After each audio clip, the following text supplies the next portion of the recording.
Happy new year. আশা করি 2021 সালে সবাই ভালো থাকবে এবং তোমরা ভালো আছো। 2020 অর্থাৎ 2020 সাল যেটা ছিল 20-এর মধ্যে চলে গেল। আশা করি এরকম যাতে আর না আসে কারো জীবনে বা কোনো দেশে বা কোথাও, যাতে এরকম আর দিন না আসে, যাতে ভালো দিন আসে এখন এই আশা রাখছি আমরা, এবং তোমাদের সুস্বাস্থ্য কামনা করছি। আর সেই সাথে তোমরা ভালো আছো এই আশা রেখেই আমি তোমাদের কাছে নতুন একটা বিষয় আলোচনা করব, যেটা মানব ভ্রূণের বয়স যখন 5 সপ্তাহ হয় তখন থেকে একটা পাম্প মেশিনের মতো কাজ করতে থাকে। অর্থাৎ শিশু জন্মের আগেই ভ্রূণের বয়স 5 সপ্তাহ থেকে কাজ করা শুরু করে মানব দেহে। এবং এই জিনিসটা আমি তোমাদেরকে বোঝাবো। আর সেই জিনিসটা কি, সেই যন্ত্রটা কি, সেটা হচ্ছে হৃৎপিণ্ড। তাহলে আমরা আজকে হৃৎপিণ্ড পড়াবো।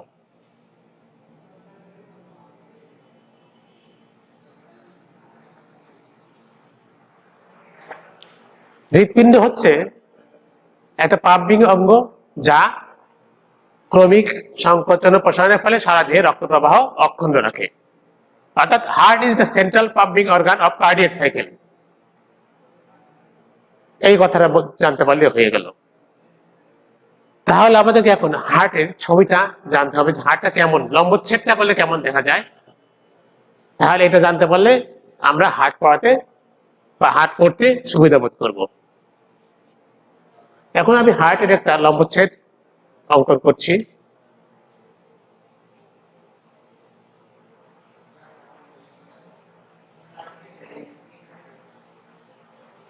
প্রথমে একটা আপেলের মতো নিতে হবে।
এটাতে হৃৎপিণ্ড আঁকলাম। এখন আমরা দেখবো কোন অংশের নাম কি।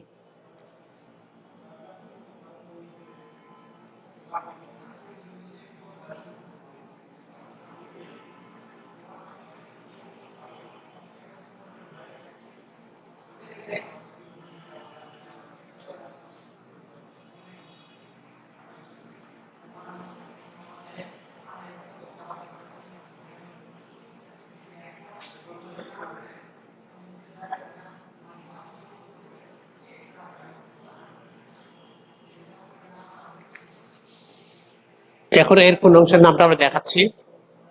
এটা হচ্ছে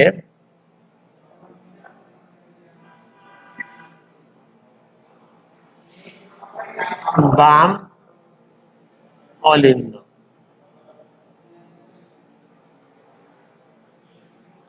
নিচেরটা হচ্ছে বাম নিলয়।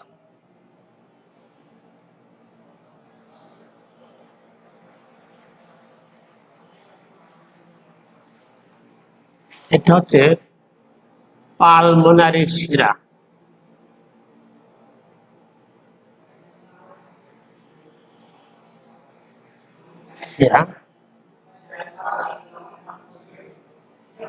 এটা হচ্ছে অ্যাওর্টা বা মহাধমনী।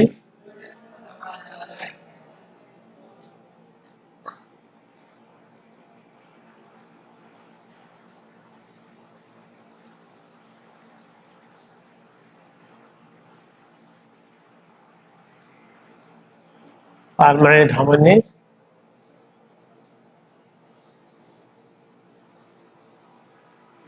ঊর্ধ্ব মহাশিরা।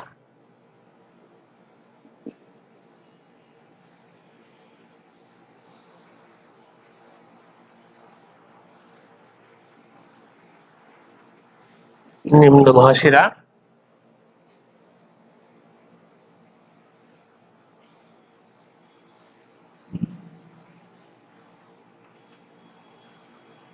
ডান অলিন্দ।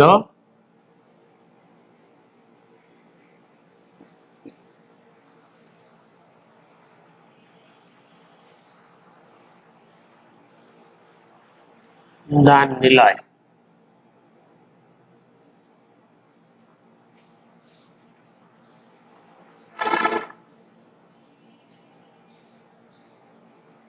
বাইকাসপিড কপাটিকা।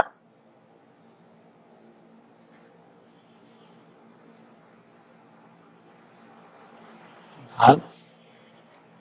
এটা হচ্ছে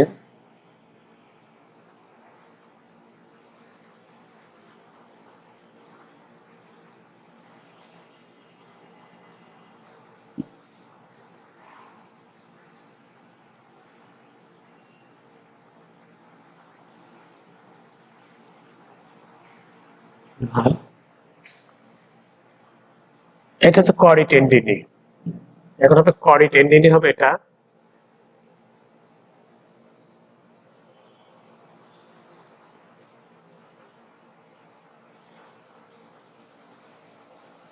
করি টেন্ডিনি।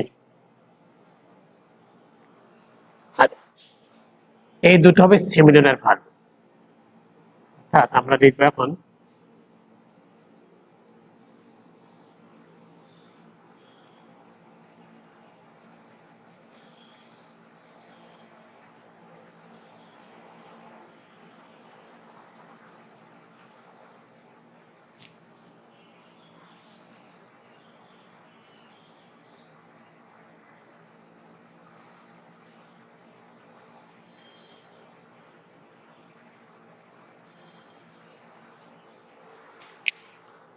আমরা একটা মোটামুটি হৃৎপিণ্ডের লম্বসে রাখলাম।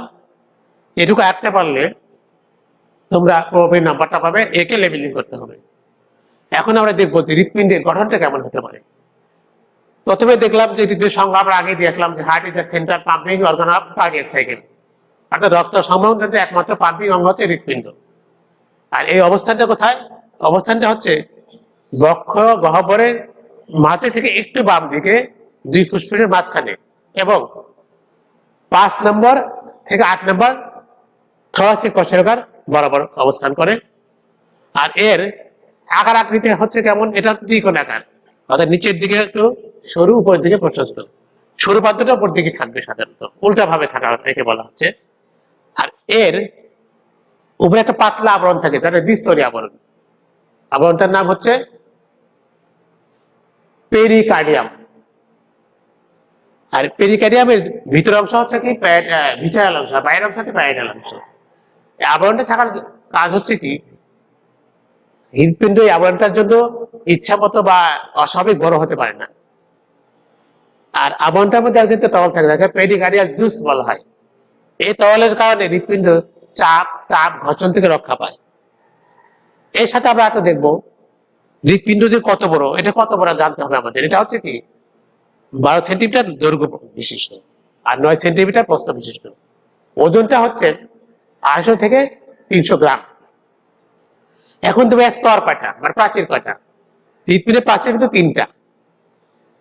বাইরে থাকে একটা যোজক কলায় তৈরি পাতলা প্রাচীর, এটা হচ্ছে এপিকার্ডিয়াম।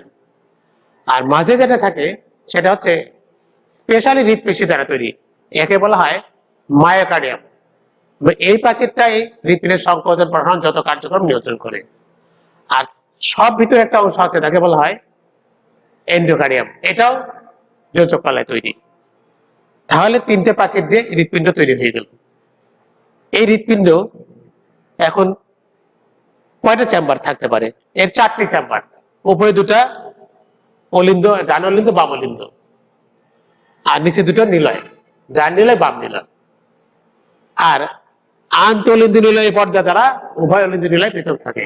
আবার সেখান থেকে উপরে থাকবে হচ্ছে কি, উপরে যে থাকবে অলিন্দ, নিচে নিলয় থাকে, আর একটা কপাটিকা থাকে এখানে বাম পাশে, ডান পাশে থাকে প্রায় কাস্পিড কপাটিকা। এই কপাটিকা দ্বারা অলিন্দ এবং নিলয় মাঝে সংযোগ রক্ষা থাকে এবং সংযোগ নিয়ন্ত্রণ হয়। বামও তাই, বাম পাশে অলিন্দ থেকে নিলয় থেকে নিলয় আসার পথে যে ছিদ্রটা একটা কপাটিকা দ্বারা রক্ষণাবেক্ষণ করা থাকে, এটা হচ্ছে বায়োকাস্পিড কপাটিকা। এই কপাটিকার মাধ্যমে অলিন্দ থেকে নিলয়ে রক্ত আসা কন্ট্রোল হয়।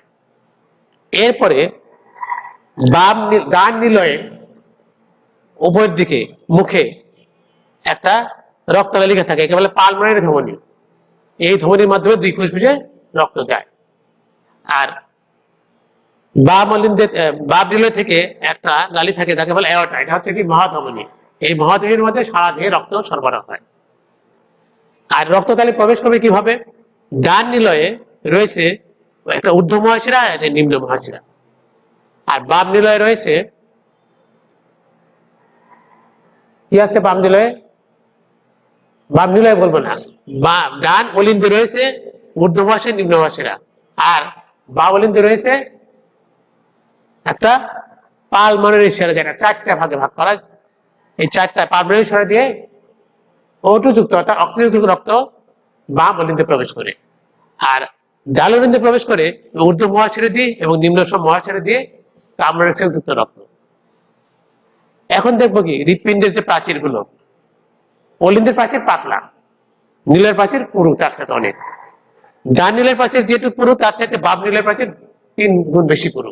কারণ ডান নীল থেকে শুধুমাত্র রক্ত যায় 2 ফুসফুসে পালমোনারি ধমনীর মাধ্যমে, আর বাম নীল থেকে রক্ত যায় সারা দেহে এবং প্রচুর পরিশ্রম করতে হয় হাঁটতে। এই জন্য এর প্রাচীর বেশি পুরু। আর এখন আরেকটা জিনিস আছে, দেখা যাচ্ছে এখানে যে পালমোনারি ধমনীর মুখে একটা অর্ধচন্দ্রাকার কপাটিকা থাকে, একে বলা হয় অর্ধচন্দ্রাকার কপাটিকা বলে, মানে অর্ধচন্দ্রাকৃতি দেখতে, এটা সিমিলার ভাগ। তারপরে দেখা যাচ্ছে কি বাম নিলয়ের মুখে একটা যে এয়ারটা থাকে বা মহাধমনী, তার মুখে অর্ধচন্দ্রাকার কপাটিকা থাকে। এইভাবে হৃৎপিণ্ড গঠন হয়েছে। হৃৎপিণ্ড এইভাবে তার কাজ করতে পারে, যা এই কপাটিকাগুলো নিয়ন্ত্রিত হয়, কাজগুলো কপাটিকা দ্বারা নিয়ন্ত্রিত হচ্ছে। এখন দেখছি আমরা হৃৎপিণ্ডের মধ্যে দিয়ে রক্ত সরবরাহ হয় কিভাবে। যখন উভয় অলিন্দ প্রসারিত থাকে তখন